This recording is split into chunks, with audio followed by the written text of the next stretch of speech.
Davidson has taught me to challenge the dominant narrative. And to this day, I continue to do so. I fight for equal spaces every single day, for all Davidson students, for all marginalized students, for every single person existing in this institution. We all deserve to exist authentically within ourselves. Hello everyone, my name is Alice Garner and my pronouns are she, her, hers, and currently I'm a second year at Davidson College in North Carolina. I'm an intended double major in Africana and Hispanic Studies. I'm originally from Vermont and I'm a YouTuber. So the reason why I wanted to make this video was because I want to give both current Davidson students as well as future Davidson students, as well as anyone who is a student advocate and activist on their campus, a transparent perspective about my personal experience at Davidson College, which is in the South and a predominantly white institution. I want to share my own personal experience thus far as a student activist and a social justice advocate. So I'm a transnational adoptee from Vermont. I have a whole video about that linked above. I want to share a more vulnerable and intimate perspective about my own personal experience at Davidson, because as a woman of color on campus, at times Davidson can feel isolating, and I want you to know that you are not alone. So if you are watching this, I want you to know that you are not alone and that I am here for you and I see you and I hear you. And although I can never understand your own lived experience at either Davidson College or another predominantly white institution, or your own lived experience as a marginalized person, I want you to know that I empathize with you and that I stand with you. So a brief introduction about my time at Davidson thus far. I'm 3 semesters into Davidson, and so for my first semester, I felt like I had a very glorified view of Davidson. I felt like everything was the best and Davidson was just did not need to be fixed, and I really loved it there. And I still really love it at Davidson, but I do think that my perspective has changed a little bit and has become more nuanced, and just I've become definitely more aware. And so for my second semester at Davidson College, I became more involved in many activities. So I'm on the e-board for PASA, Pan Asian Student Association. In addition, I am on the Student Initiative of Academic Diversity, which means that I write letters of recommendation for possible tenure candidates for Davidson College in hopes to increase diversity within the classroom, in hopes that professors can create safer spaces for all marginalized students within the classroom as well. And I'm also part of the Honor Council. I'm one of now 7 representatives for class of 2024. I'm also a Stride mentor for students of color at Davidson, and so that's the program for marginalized BIPOC community at Davidson. In this past spring, I definitely became more in touch with my own identity as an Asian American woman, in addition to as a transnational adoptee. And I definitely went through an identity crisis throughout the spring and into the summer, and I think I'm still going through it right now. Identity crisis was definitely the most noticeable during March, during the increase in Asian hate crimes due to COVID-19, and in addition to the Atlanta shootings, which happened on March 27th, which was also my adoption day. I'm very committed to creating safer spaces on campus. I thought I would take you through a kind of timeline of my activism thus far at Davidson College. So in addition to all of the extracurriculars I'm involved in at Davidson, and just all of the anti-racist work that I am engaged in throughout my studies as an Africana major and Hispanics double major, I thought I would give a little bit of a background to why I'm making this video, why I feel like it's very important for students to feel heard and seen within the community, and also just most importantly for future students to know that you are not alone in this. I'm going to candidly share my own experiences with the backlash that I've received as I've taken to social media to share my personal lived experiences as a marginalized person. And so I want all of you to know and understand what I've been through, to help you understand that you are not alone in this and that I'm here for you in all capacities, whether I'm at Davidson with you currently or whether I'm an alumni by the time that you're watching this. After the Atlanta shootings, which were on Wednesday, on Friday, the local coffee shop on campus announced that it was closing. And I'm not going to go into the exact details about the whole drama that went on exactly. However, this closing of this coffee shop, which sells extremely expensive toasts as well as extremely expensive drinks and just a very expensive place for students to purchase coffee, most likely on their own money. There was a very big riot amongst the students, specifically predominantly white, cisgender, heterosexual students who felt like this was the only space for them to exist safely, but in reality have the entire campus to exist authentically within themselves. They even took to posting banners on the president's house about how they thought that the coffee shop shouldn't be closed. I did not feel validated or safe within that campus when there was all these riots about this coffee shop, where I didn't even feel like I could exist safely and in any place, let alone this coffee shop. And I felt extremely saddened and isolated, and especially due to these recent events about the coffee shop, and feeling like all these students now just cared about the coffee shop and not about my own lived experience. I know that the AAPI community at that point was extremely angered and saddened by the fact that this Davidson population, which seemed to be so caring and Davidson true, and just very much was not exhibiting those values that the Davidson community should exhibit. I was extremely angered by the fact that, of course, the white students were able to get what they wanted. They were able to get back the coffee shop. It frustrated me because Davidson AAPI students have been fighting for years to get an Asian American Studies major in place, to get an Asian American counselor, to create just more safe space on Davidson's campus for marginalized students to exist. However, this tireless work that the marginalized students were partaking in every single day has been taking years, whereas these white students could just rebel and riot against this coffee shop and get it back within hours. I felt like this was a further testament to this cycle that Davidson BIPOC students had to be thrown within and had to endure. We have constantly had to get tossed aside again and again.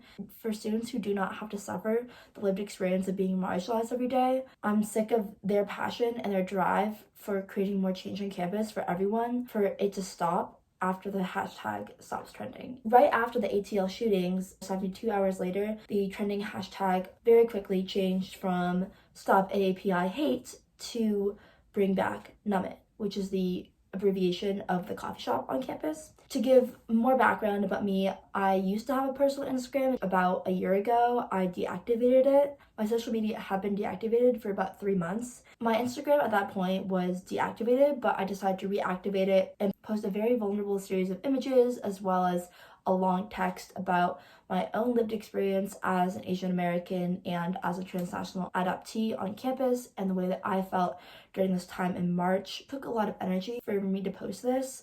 Although my vulnerable words on social media provided just a glimpse upon my emotionally turbulent week and also within that whole semester and the way that I was feeling, even though my post did garner up to 800 likes and 100 plus comments saying like, I'm here for you, I know how you feel, I'm sorry, it did feel like after a month people just went back to their normal lives, and it felt like this cycle was being perpetuated again. And so then at the end of March and at the beginning of April of 2021, someone did approach me about interviewing me for an article for the student newspaper. And so the student newspaper is called the Davidsonian, and unfortunately, I had to go through this whole entire process with the Davidsonian as I attempted to gain back my own words about my lived experience, which have been changed throughout the process.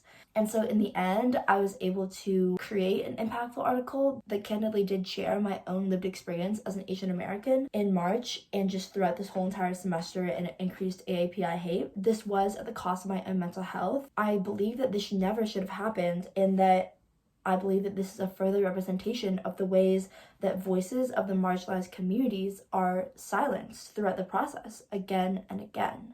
And so after this extremely difficult semester of spring 2021, I was really ready coming into fall to have a semester filled with more stable mental health, just happier times, and I really also just wanted to continue my activism on campus, but in a way that wasn't detrimental to my mental health. So COVID-19 raged throughout the entire country in my first year at Davidson, which meant that a lot of things were shut down, including the party scene at Davidson. Within the first couple weeks at Davidson College in fall of 2021, the party started opening up, and specifically the infamous location of Armfield Court, or F as students call it, opened. And this is where many of the organizations of Patterson Court Circle, which is like the Greek life at Davidson, gather.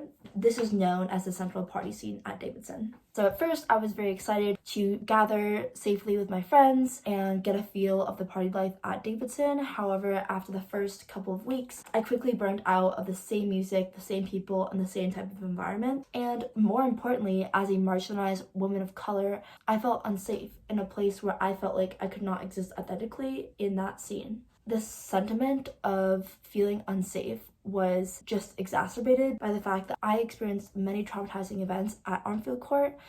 I ended up filing Title IX cases because of the people who had hurt me in that place, and because of the people who had hurt me or brought up past traumas. Similar to the spring, where I activated my Instagram, took to Instagram to kind of vocalize my sentiments about, in the past it was about Asian hate and my own lived experience. This time it was about my own experience with SA and just in general about the culture that is being perpetuated at Davidson, and also the problems that are embedded within an institution that is homophobic, racist, and marginalizing towards all sorts of people, including myself. And this institution is Armfield Court, Patterson Court Circle, also known as F.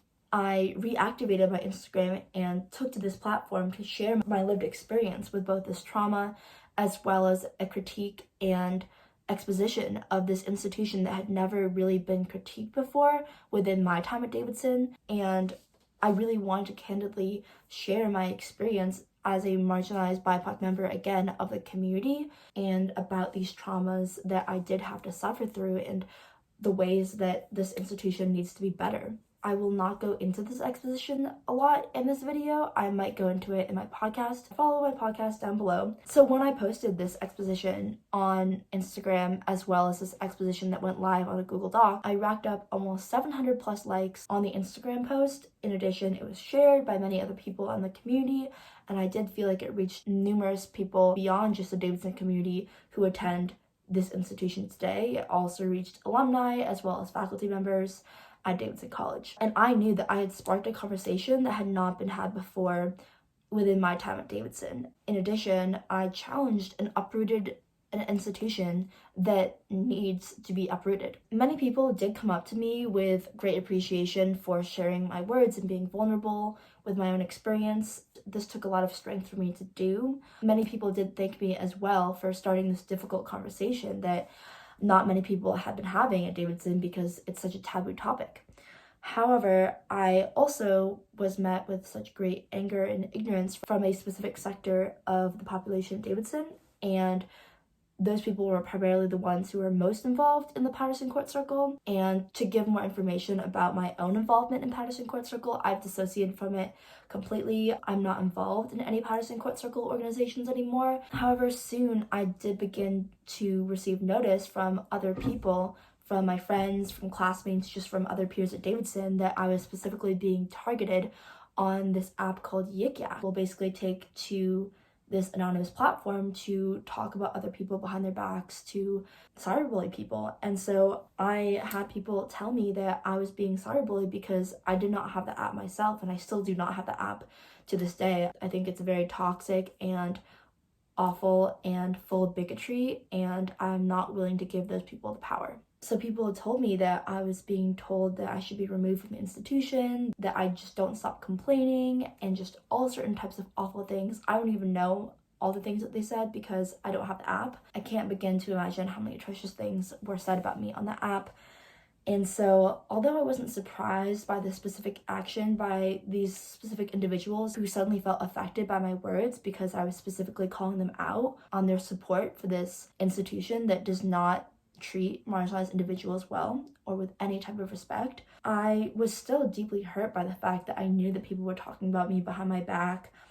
I was extremely distraught and could barely go to classes or barely show up for myself because I kept worrying that other people were trash talking me, and it was just such an awful time. However, after a couple of days and just a lot of self-care, I took this experience and this whole exposition and this whole process as a very empowering moment in my life. I've realized that, Davidson is my home, no matter how difficult it has been for me to exist at some points in my Davidson career. I definitely think that Davidson has made me a better person. It's made me grow and think and challenge previous biases and just made me think more intellectually and become a better person inside and out. I feel like I've had the most growth as an individual at Davidson. I wouldn't trade my Davidson experience for any other because I think that everything does happen for a reason and that I've definitely become a more aware individual who's really driven and passionate about creating change. And so I think that Davidson has taught me to challenge the dominant narrative. And to this day, I continue to do so. I continue to seek better within every single community that I'm in. At Davidson, at home, wherever I exist. I fight for equal spaces every single day. For everyone. For all Davidson students. For all marginalized students. For every single person existing in this institution. We all deserve to exist authentically within ourselves. Davidson has also taught me how to deal with failure. It has taught me how to deal with adversity. After I was denied a position as an orientation leader, after I was denied a position on a committee that was trying to create more equal spaces on campus, Davidson has taught me to become a more resilient person who can face adversity. And I'm so proud of the person that I've become today.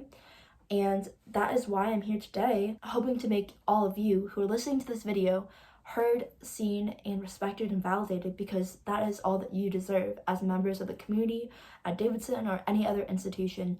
You deserve to feel heard, especially as someone who's fighting and advocating for your rights that should be given to every single person. So some people might be asking me, why YouTube? Why are you coming to this platform? Honestly, after a year and a half at Davidson and honestly just 19 and a half years in total of my life, I've really begun to define and articulate my voice, and I'm still trying to navigate my own experience and the ways that I can share my own lived experience with other people without it being toxic to myself or detrimental to my own mental health.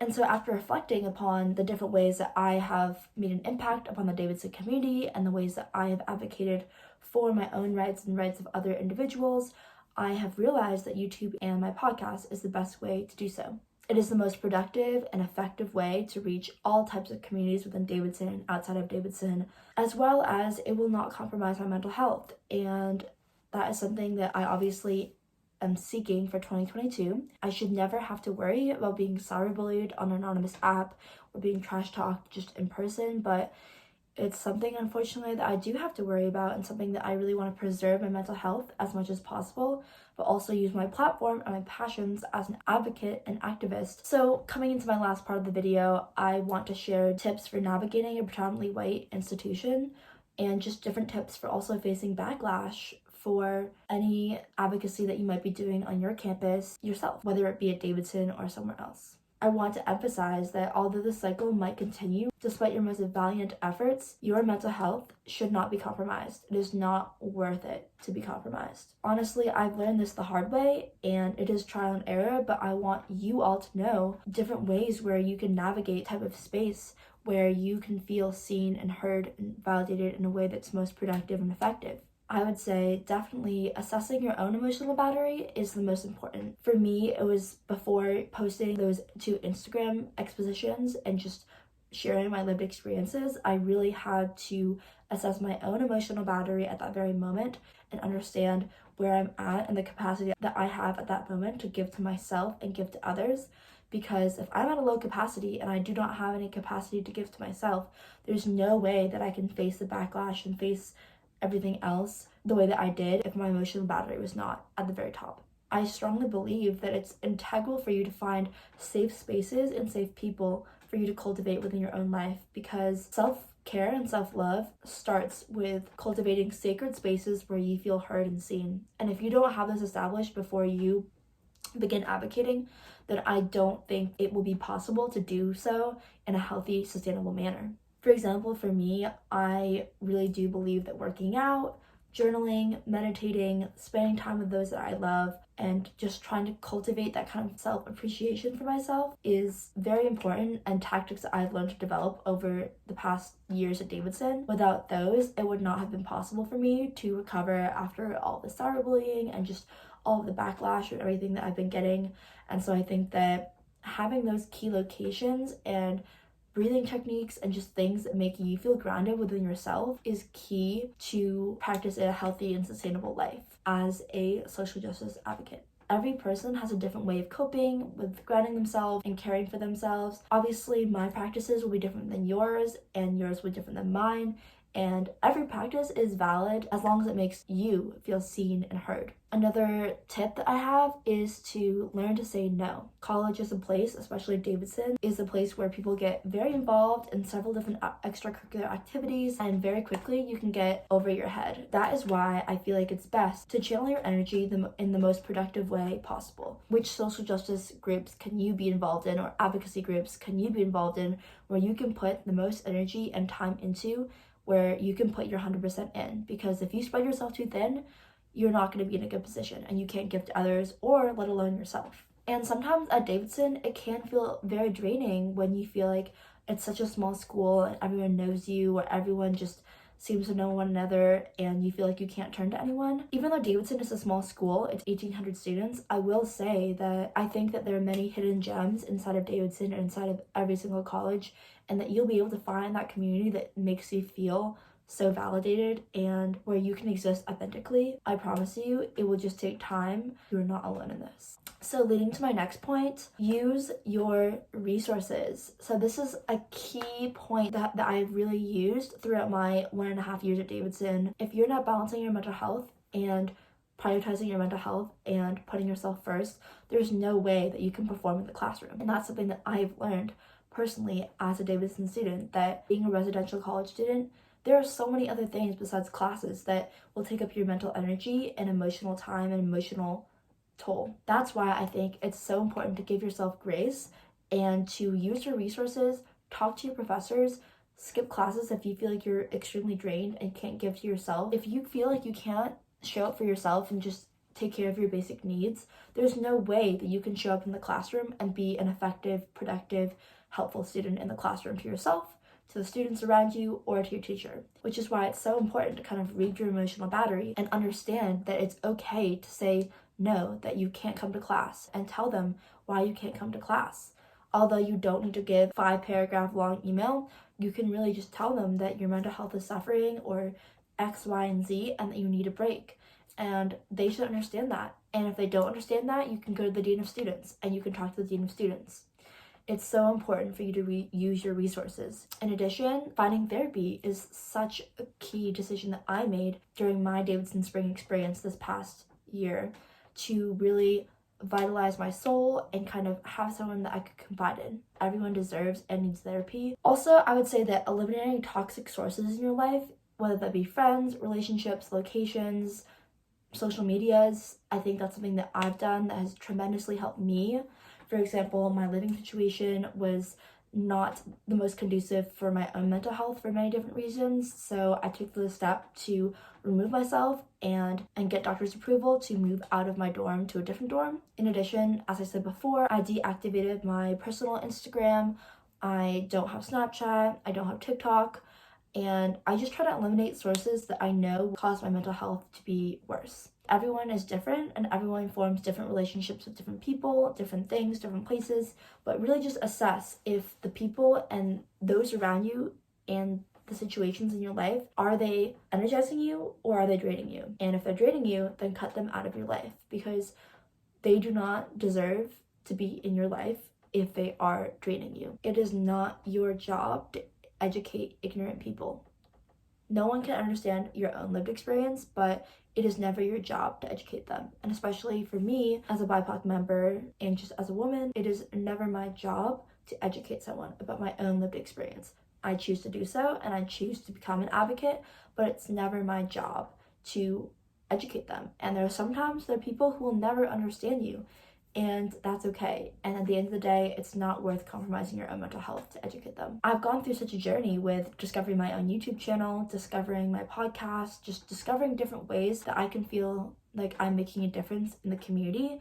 And for me, it's been YouTube and just sharing my own first year experience video and just day in my life at Davidson, my vlogs just in general. I love vlogging. I think that before, I talked to the college president. I was very vocal with her and just about my own experiences. I talked to my teachers. I facilitated dialogues with my classmates. In addition, I wrote for the school newspaper. I took to my social media, and now, I'm taking to my YouTube channel, my podcast, and I've realized that these are the most effective ways for me to balance a healthy lifestyle where I feel like I'm making a difference in the community, continuing to chase my passions, but also keeping a lookout for my own mental health. My final piece of advice, although no one has shared your exact lived experience, turn to alumni who have been through similar experiences. Turn to alumni who have similar backgrounds or identities that you have, or to any other BIPOC alumni. Although they don't know exactly what you've gone through, they have some idea. They could have great advice, and that's what I've kind of done in my own position at Davidson. I've looked up to seniors, to alumni, to those who've been through more years at Davidson or just more life experience, and turned to them to kind of guide me through this tough time, but also just such a beautiful discovery and learning process and learning journey that I've been on. As a student activist, as a social justice advocate, know that your work does not go unnoticed. Although it might seem like it, it does not. You are seen and validated by me, by many other of the BIPOC community at Davidson. We are so proud of you for doing this work and for showing up for yourself, and to just remind yourself that your mental health should never be compromised. Taking care of yourself is the most important thing at the end of the day. I cherish all of you so deeply, and for showing up and for taking time to listen to part of this video or all of this video, for being a part of my own community, for showing up and coming just as you are, because you are valid just as you are. So thank you all, and I hope to see you all in the next video. And if you have any questions, please let me know in the comments below, and I look forward to seeing you all in the next video. Okay, bye y'all.